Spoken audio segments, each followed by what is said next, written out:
We so often just kind of drift through the news cycle, right? And it feels like every week is just a small change from the line, like we're just reshuffling the same old deck of cards. But when you look at the stack of documents we have on the table today, all these reports, these briefings, it gives you a really different feeling. It feels less like a reshuffle and more like the whole table is getting flipped over. That is the perfect way to put it. We aren't just looking at events this week. Yeah. We're seeing what feels like a structural stress test of the entire international order. A stress test. Yeah, the feedback loops are getting shorter, the stakes are getting higher, and the price of power, and I mean, whether that's military power or diplomatic leverage or even computational dominance, that price is being recalculated, literally in real time. Recalculating the price of power. I actually wrote that down right at the top of my notes. Yeah. We have a massive agenda today, so buckle in. This isn't just a news update. It feels more like a cartography session. Wow. We're trying to map a world that looks fundamentally different than it did, I don't know, maybe even a week ago. It does.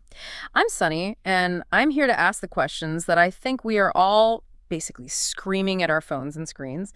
And sitting across from me, the person who is tasked with keeping my panic levels manageable and the facts straight is Joe. It's good to be here. And look, I'll do my best on the panic levels, but I have to admit, the source material we're looking at this week doesn't exactly lend itself to calmness. No. No, it lends itself to alertness. Alertness is good. I can do alertness. So let's talk about the roadmap, the menu for today. We've got 3 huge pillars, plus this technological thing at the end that honestly sounds like it's straight out of science fiction. It's a lot. First, we're going to talk about the void, the nuclear void. The New START treaty is, well, it's dead. It expired last week. We're going to unpack what it really means to live in a world with no nuclear speed limits for the first time since, the Beatles were still together? Right, and specifically, we need to dig into why more nukes does not mathematically equal more safety. It's counterintuitive, but we're going to look at this economic concept called diminishing marginal utility. Okay. And why this arms race might actually bankrupt nations before it ever destroys them. Then we're coming down from the theoretical stratosphere right down to the mud, the kinetic reality. We're looking at Europe, specifically the massive rearmament of Germany and Poland. We're talking about tanks, real budgets, and a cultural shift that is rewriting 80 years of history. And, of course, the ticking clock in Ukraine. There's a deadline looming that I don't think people are talking about loudly enough. From there, we move to the courtroom. But, as you put it, not for justice, for leverage. We are analyzing this hairpin turn in the Robert Schellenberg case in China and the sentencing of Jimmy Lai in Hong Kong. We need to understand this concept of law as leverage. How legal sentences are now basically diplomatic bargaining chips. And finally, we leave the planet entirely. We're going to talk about the orbital brain. Elon Musk has officially merged SpaceX and xAI, and they're building data centers in space. We are going to explain why this isn't just some gimmick, but a fundamental shift in how wars will be fought and how intelligence will be processed. From the ocean floor to low Earth orbit, the map is being redrawn. So let's start with the big one, the one that, keeps people up at night. The end of nuclear arms control. The New START treaty expired on February 5, 2026, just a week ago. February 5th. I mean, that date really marked the end of an era. To really get the gravity of this, you have to look back a bit. We have to go all the way back to 1969. The SALT talks. Nixon, Brezhnev. Yeah. Since that moment, through the entire Cold War, through the collapse of the Soviet Union, through the war on terror, all of it, there has always been a piece of paper. Right. There was always some kind of bilateral agreement between Washington and Moscow that said, okay, there's a limit, there's a ceiling, and we have the right to check your work. And now? Now there's nothing. For the first time in over 50 years, we are in a completely nuclear, unregulated era. There are no treaty constraints on the number of deployed warheads, no limits on the number of launchers, and this is the most critical part, no inspections. Okay, I want to pause on that for a second. No inspections. Because in the notes, you called this the blind flying problem, but I have to push back just a little bit. Go ahead. I mean, we're living in 2026. We have satellites that can supposedly read a license plate from space. We have the NSA. We have cyber espionage. Are we really flying blind just because a treaty expired? Surely we know what Russia's up to. That is probably the most common and the most dangerous misconception about arms control. You're right. We have what's called national technical means. That's the spy satellites, the listening posts, all of that. We can see a silo field in Siberia. We can count the submarines sitting in the dock at Murmansk. But a satellite cannot see through 3 inches of titanium and concrete. Meaning what, exactly? Meaning a satellite can count the missile, but it cannot count the number of warheads inside the nose cone of that missile. And that right there is the crux of the entire issue. A modern ICBM is, think of it like a bus. It can carry 1 passenger, 1 warhead, or it can be loaded up to carry 10. These are called MIRVs, multiple independently targetable re-entry vehicles. And from space, a missile with 1 warhead looks exactly the same as a missile with 10. There's no difference. So under New START, how did we know? How could we be sure? We walked up to it and looked. Okay. It was that simple.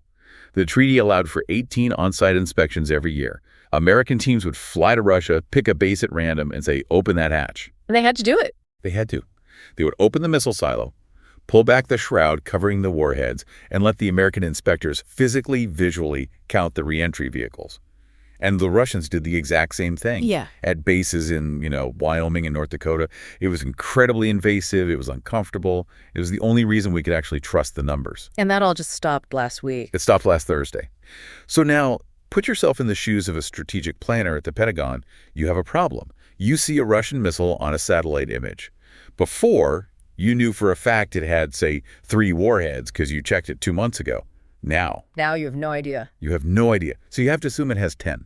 Because if you assume 3 and you're wrong, you lose the city. It's that simple. So you just automatically assume the worst case scenario. You have to. It's called worst case scenario planning. You assume every single Russian missile is fully MIRV'd, loaded to the gills.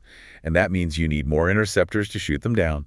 You need more of your own warheads to target their now, extra potential warheads. And then, of course, Russia sees us building more stuff, and they assume we're fully loaded to the gills, so then they actually have to build more. Precisely. You just described an acceleration loop. It's an arms race fueled entirely by paranoia and a complete lack of data. The blind flying isn't about not seeing the missiles, it's about not knowing the payload. And that uncertainty, that's the jet fuel for an arms race. Okay, this brings us to the economic concept you wanted to bring up, diminishing marginal utility. Because my knee-jerk reaction, and I think a lot of people's reaction to the treaty is dead, is, oh my God, everyone is going to build 50,000 nukes and the world is going to end. Right. But you're arguing that might not happen. Not because of morality, but because of pure math. It's pure economics. The law of diminishing marginal utility, it just states that the more you have of something, the less value or satisfaction the next unit provides you. The classic example they teach in Econ 101 is pizza. Pizza, okay. If you're starving, that first slice of pizza is incredible. It saves your life. It is extremely high utility. The second slice is still really good. The 8th slice, you're feeling it. The 10th slice makes you sick. The utility goes down, and eventually it even becomes negative. Right, I'm with you. So apply the pizza rule to thermonuclear war. Let's graph it out. Let's call it the strategic utility curve. Scenario A, you have 100 nuclear weapons. Yeah. This is roughly where countries like Pakistan or India are today. With 100 weapons, you have what's called minimum deterrence. You can destroy your opponent's capital city, their major industrial hubs, and kill millions of people. The utility you get from this is massive because it basically guarantees your national survival. No one wants to invade you. Okay. You're safe from being conquered. Now, scenario B. You decide to ramp up to 1,000 weapons. Now you have a counterforce capability. You can not just target cities. You can target their missile silos, their bomber bases, their command and control bunkers. You're not just threatening their society. You're threatening their military's ability to retaliate. You have more options. The utility is still going up, but the curve is starting to bend. It's not as steep. And then scenario C, the world we're afraid of now, the unregulated era. Scenario C, you build 10,000 warheads. And here's the question. What are you targeting? You've already targeted every city, every military base, every port, every power plant, every major airport. Yeah. What's left? Small bridges in the countryside, empty fields. The strategic value, the utility of moving from 5,000 warheads to 10,000 warheads is effectively zero. Because you can't kill the enemy twice. You cannot kill the enemy twice. Yeah. You can't turn rubble into smaller rubble and call it a strategic victory. The utility curve completely flatlines. But the cost curve, that doesn't flatline. The cost curve is a straight line pointing directly at the sky. It's strictly linear. Every single one of those warheads requires tritium gas, which has a half-life of about 12 years and is incredibly expensive to produce.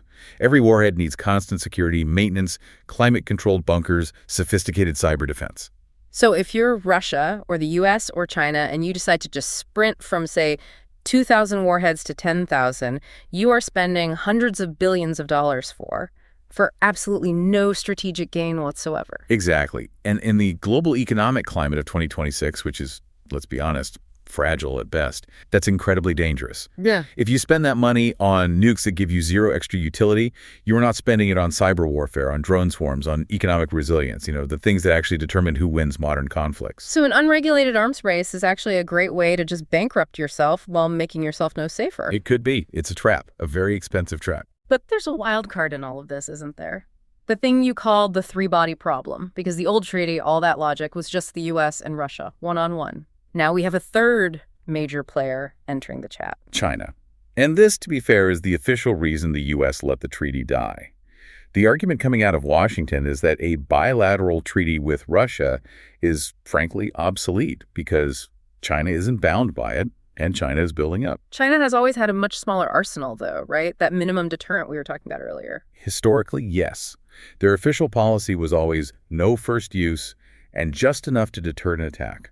But that is changing, and it's changing fast. China is in the middle of a massive nuclear expansion. They're building hundreds of new silo fields out in the desert. They're putting more ballistic missiles on their submarines. They're still well behind the U.S. and Russia in total numbers, let's be clear. But the direction is what matters. The trajectory is vertical, and this creates an absolute nightmare for strategic game theory. Okay, walk us through that, the game theory of it. If I'm sitting in the U.S. and I now have two potential nuclear adversaries, Russia and China, how does the math work? It breaks the math. That's the problem. In the Cold War, it was simple. It was 1-to-1. I need enough weapons to deter you. You need enough to deter me. We find a balance.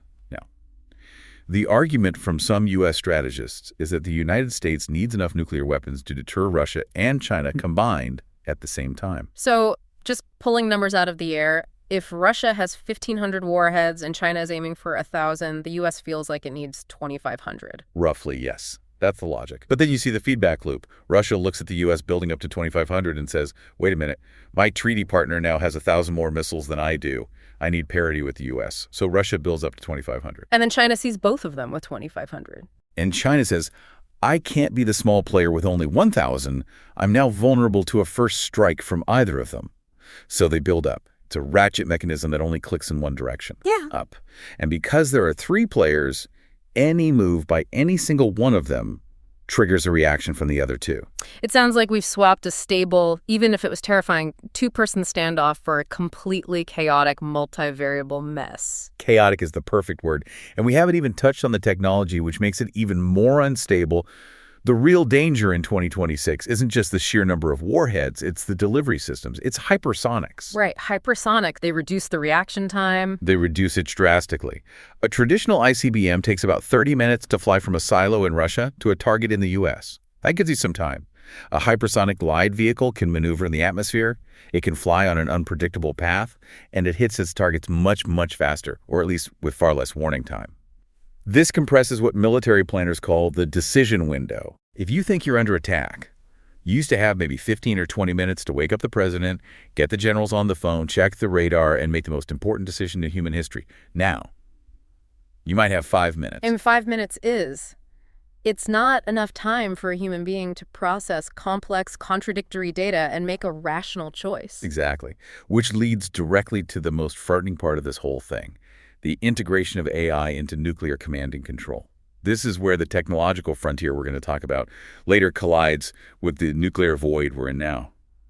To handle the incredible speed of hypersonics, militaries are starting to integrate AI to interpret sensor data and suggest responses automatically. We are putting the end of the world on autocomplete. In a sense, yes. When you combine flying blind, meaning no inspections, no trust, with thinking fast, meaning AI-driven decision-making, the risk of an accidental war goes up exponentially. A war started not by malice, but by a sensor glitch, a spoofed signal, or an AI hallucination. That is the real cost of this treaty expiring. It's not that someone wants to push the button.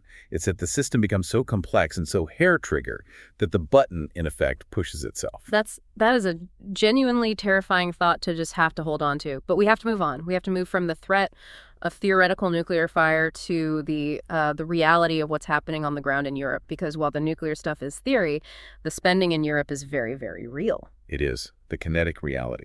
We need to talk about the rearmament of Europe. You flagged two countries in particular, Germany and Poland. Let's start with Germany. I was reading the notes on the Zeitenwende, the turning point. For listeners who haven't followed German politics that closely for the last, 30 years, why is this new budget such a massive deal? You really have to understand the German psyche post-1945. For nearly 80 years, Germany built its entire modern identity on pacifism. Their military, the Bundeswehr, was, frankly, intentionally kept weak and underfunded. Their foreign policy was a concept called Wandel durch Handel, change through trade. Change through trade. The core belief was that if Germany just bought enough natural gas from Russia and sold enough Mercedes-Benzes to China, the economic entanglement would make war impossible. It was a beautiful idea. They essentially outsourced their hard security to the U.S. and NATO and focused on being an economic powerhouse. And that entire philosophy just hit a brick wall in Ukraine. It completely collapsed. And now, this week, we are seeing the funeral procession for that idea. The German parliament just passed the 2026 defense budget. The numbers are just staggering for Germany. The regular budget is $83 billion. But then you have to add in the money they're pulling from the special fund. What's the special fund? It's a massive, 100 billion euro pot of debt they created, specifically to get around their own constitutional rules about balanced budgets. It's an off-the-books slush fund for the military. When you add that in, the total spending this year hits 108 billion. 108 billion euros in 1 year. That makes them the biggest defense spender in Europe, doesn't it? A huge margin. And they're not stopping. The goal is to hit 3.5% of their GDP on defense by 2029. And you have to remember, for years, for decades, American presidents from both parties were begging, pleading with Germany to just spend 2%. They are blowing past that target. And this isn't just going to salaries and pensions. They are buying actual hardware. Heavy, serious hardware. They're in the process of buying 3,000 Boxer armored fighting vehicles. They're buying more than 20 new Eurofighter jets. They are restocking ammunition depots that have been literally empty since the end of the Cold War in the 1990s. This is Germany positioning itself to be not just Europe's economic engine, but its security pillar. Wow.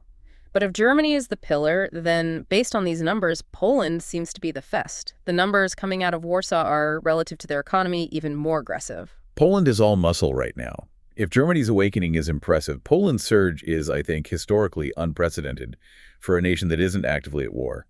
Poland is spending 200 billion zloty this year. That works out to about 47 billion.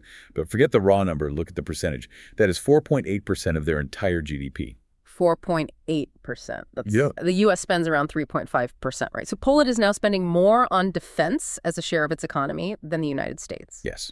And their stated goal is to get to 5%.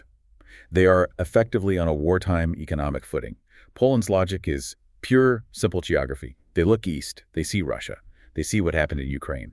And they have made a national decision that they cannot rely on treaties or promises or anyone else. They need steel. They need to be the strongest land army in Europe. And it looks like they aren't waiting for European manufacturing to catch up, are they? No, and this is a really key strategic point. Poland is buying off the shelf, and they don't care where it comes from. They're buying hundreds of K2 Black Panther tanks from South Korea.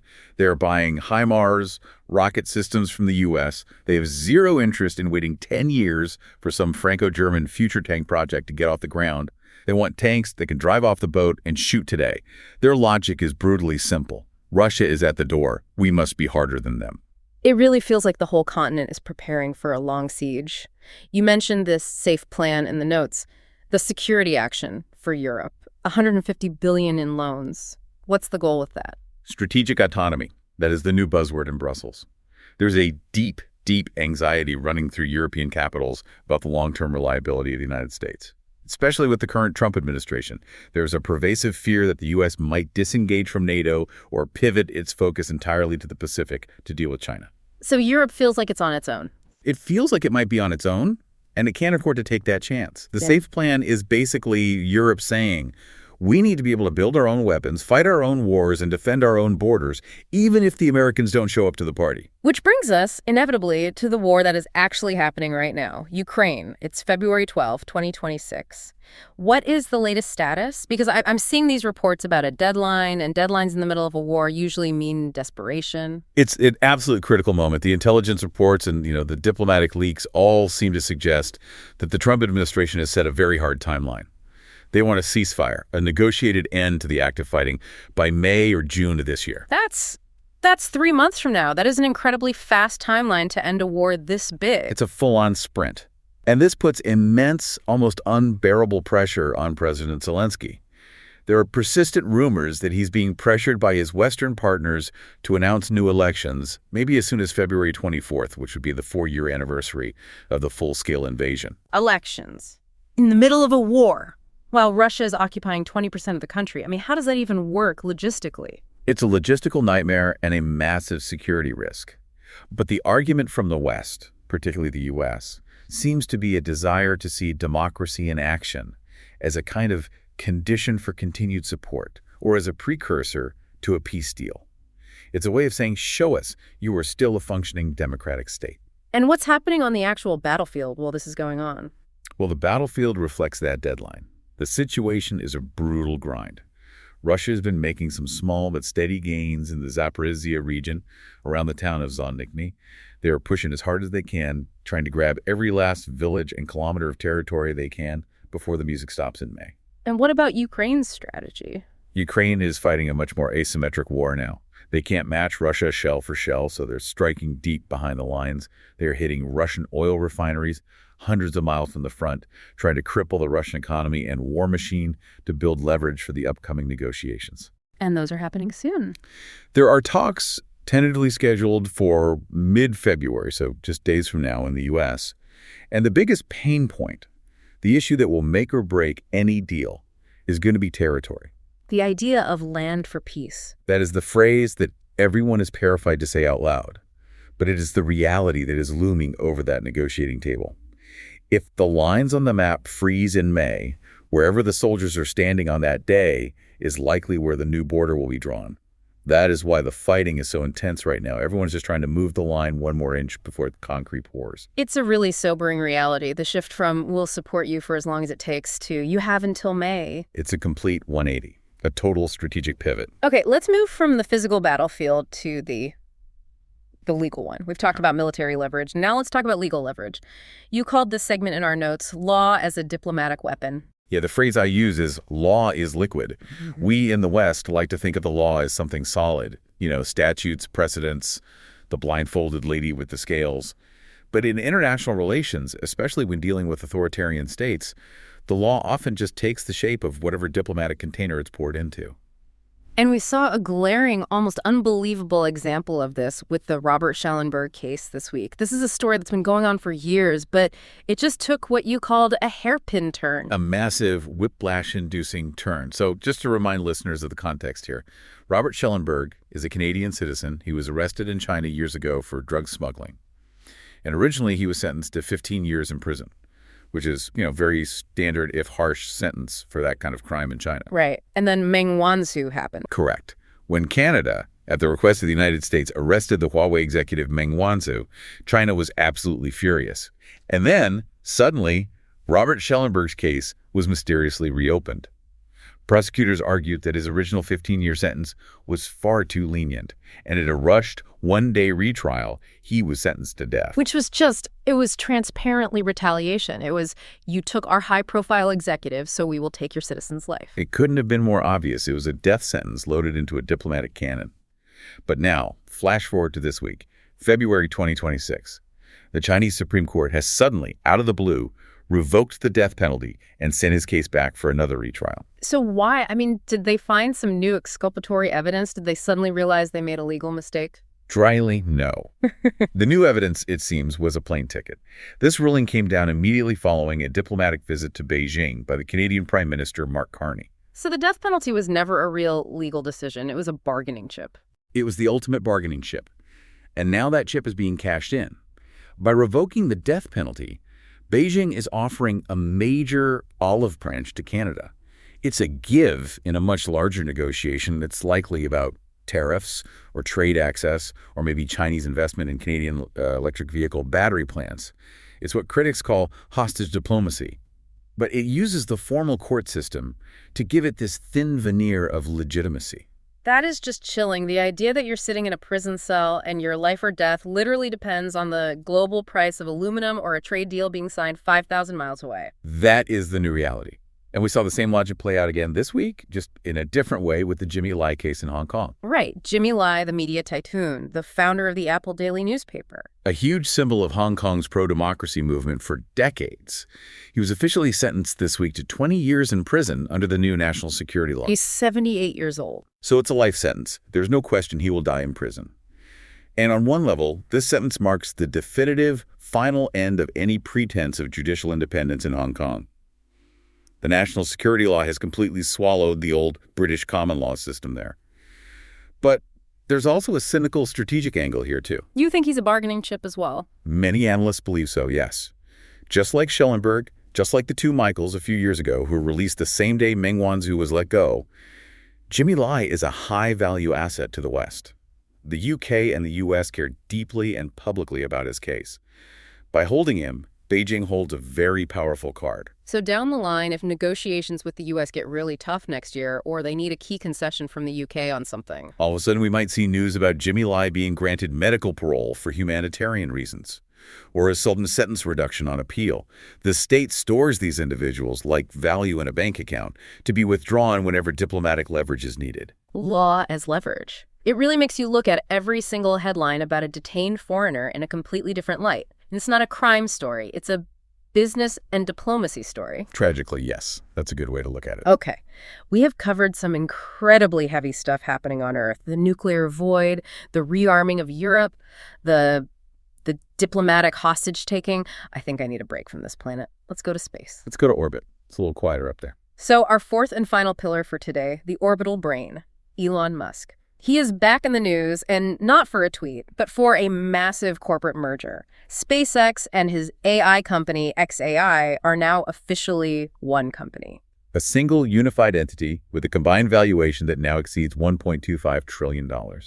This is the complete vertical integration of space launch capability and cutting-edge artificial intelligence. And the big headline project they're talking about is building orbital data centers. Now, I have to ask you, when I first read this, my first reaction was that it's a gimmick, it sounds cool, but why would you put a server in space? We have plenty of room for data centers in Nevada and Oregon. It costs an absolute fortune to launch a rocket.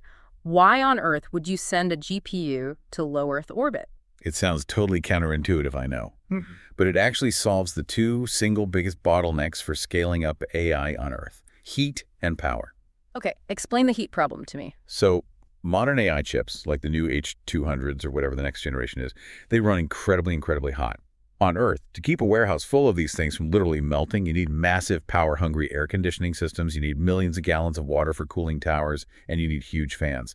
That cooling infrastructure by itself consumes almost as much electricity as the chips themselves. Okay, and space is cold. Space is a vacuum. It is naturally around 2.7 Kelvin in the deep dark, though in orbit it varies with sunlight. But the key is a concept called radiative cooling. You don't need fans or water or any of that. You just need a big radiator panel that's always facing deep space. The heat from the chips just radiates away as infrared energy. It's totally passive, it's silent, and it's free. So you completely eliminate the cost of cooling. What about the power problem? On Earth, solar panels are great, but they only work for 12 hours a day max, and then it gets cloudy. So you need massive, heavy, expensive battery farms to store power for the night. But in orbit, if you place a satellite in what's called a sun-synchronous orbit, it sits on the terminator line of the Earth, the line between day and night. It's in constant, direct sunlight, 24 hours a day, 7 days a week. Constant, unfiltered solar power. Wherever. Forever. Unlimited free energy. No batteries needed. No grid connection. No downtime. So when you put it together, you have free cooling and you have free power. The only cost left is the launch cost of getting it up there. And since Musk owns the rockets through SpaceX, he is effectively paying wholesale prices to launch his own servers. Okay, I'm sold. The business case makes a weird kind of sense. But let's go back to our big theme today, the map of power. Why is this strategic? You mentioned this is all about edge computing. This is the real reason this matters. Mm-hmm. This is the military application. Think about the war in Ukraine we were just talking about. A Ukrainian drone is flying over Zaporizhia. It sees a shape hiding in the bushes. Is it a tank? Is it just a civilian truck? Is it a decoy? Right now, that drone sends its video feed up to a satellite. Correct. But that satellite is basically just a dumb mirror in the sky. It catches the signal and bounces it down to a ground station, maybe in Poland or Germany. That signal then travels through fiber optic cables under the Atlantic Ocean to a massive data center in, say, Virginia. And AI there processes the video, identifies it as a T-90 tank, and then sends the targeting data all the way back along the same path. That whole round trip has to take time. It creates latency. In a world of hypersonic missiles and advanced laser defense systems, a few seconds are an eternity. By the time the command gets back to the drone, the tank is moved. You miss. But if the server, the AI, is in the satellite? That is the orbital brain. The drone sends the image up, the satellite is a computer, it processes the data instantly on the edge, and sends the firing solution directly back down to the drone or a nearby artillery unit. You cut out the ground station, you cut out the transatlantic fiber optic cable, you reduce the kill chain, the time from detection to destruction, from seconds to milliseconds. That is a staggering, almost unimaginable tactical advantage. It effectively makes the battlefield transparent and the reaction time instant. It does. It's a revolution in military affairs. But notice who owns it. This isn't the U.S. Air Force developing this. This isn't a NATO project. This is a private company. Musk. Elon Musk has now vertically integrated energy through Tesla and SolarCity, launched through SpaceX, intelligence through xAI, and global communications through Starlink. He has single-handedly built a privately held, vertically integrated military-industrial complex that operates in space. So in the future, if a country wants this kind of godlike capability on the battlefield, they don't build it themselves. They subscribe to it. They subscribe to it, exactly. Okay. It creates a completely new form of national power. For all of modern history, sovereignty and the tools of war have been held by states. But now a piece of critical national security infrastructure, the literal brain of a modern military, is owned and operated by a corporation and by one man. That is a redrawing of the map of power that we haven't seen since the days of the Dutch East India Company. It is. It is a lot to process. We have covered a tremendous amount of ground today. We certainly have. Let's try to tie this all together. Let's synthesize. We started with the nuclear treaty expiring, the end of the old Cold War rules. The loss of verification, the whole world flying blind. Then we moved to Europe, rearming Germany and Poland, building up these huge fortresses because the old security guarantees from across the ocean feel shaky. And that compressed, terrifying timeline in Ukraine driving everything. Then we looked at the legal system being used, really, as a weapon of raw diplomacy in China and Hong Kong. Law as a bargaining chip. And we ended with the privatization of military intelligence, moving it from Earth up into space. The orbital brain. So what's the through line here? If I'm a listener trying to just wrap my head around the state of the world in February 2026, what is the one big headline? I think the headline is strategic partitioning. For the last 30 years, we lived in an era of globalization, where the goal was to integrate everything, make everything more efficient, break down borders. We are now moving rapidly away from that and toward a world of blocks, of walls, and of strategic redundancy. Peace isn't free anymore. Peace has a very high maintenance cost. We are seeing that cost on the receipt in the German defense budget. We're seeing it in the risk calculation at the Pentagon without a nuclear treaty. And we're seeing it in the trillion-dollar valuation of SpaceX. The world is becoming more expensive, more heavily armed, and more partitioned. It's a heavy realization, but I suppose it's better to see the map clearly, even if it's scary, than to pretend the old roads still work. Absolutely. Awareness is always the first step to successful navigation. Before we sign off, I just want to do our mandatory housekeeping. A quick but important reminder to everyone listening. In Sip and Talk, we explore all of these topics as objective international observers. That's right. We are not here to criticize any specific country or government or individual, whether that's the United States, China, Russia, or private figures like Elon Musk. Our job is to analyze the facts, the strategies, and the incentives as they appear in the source material we've reviewed. Our only goal is to encourage you to think independently. We want you to take these data points we've discussed and draw your own conclusions. And if you want to keep unraveling these complexities with us, please hit that subscribe button for Sip and Talk. We really do appreciate your time and your curiosity. And if you need a break from all the geopolitical heavy lifting. And frankly, after this conversation, I think we both do. Don't forget to check out our old friend Mickey's YouTube channel. Oh, absolutely. Mickey's travel vlog. He's currently making his way through. He's seeing the world on the ground, eating the food, meeting the people, while we sit here and analyze the 30,000-foot view from the studio. There's a great dose of reality. It's a wonderful channel. Highly recommended. All right. That is it for us this week. Thank you all for listening. Stay curious. See you next time.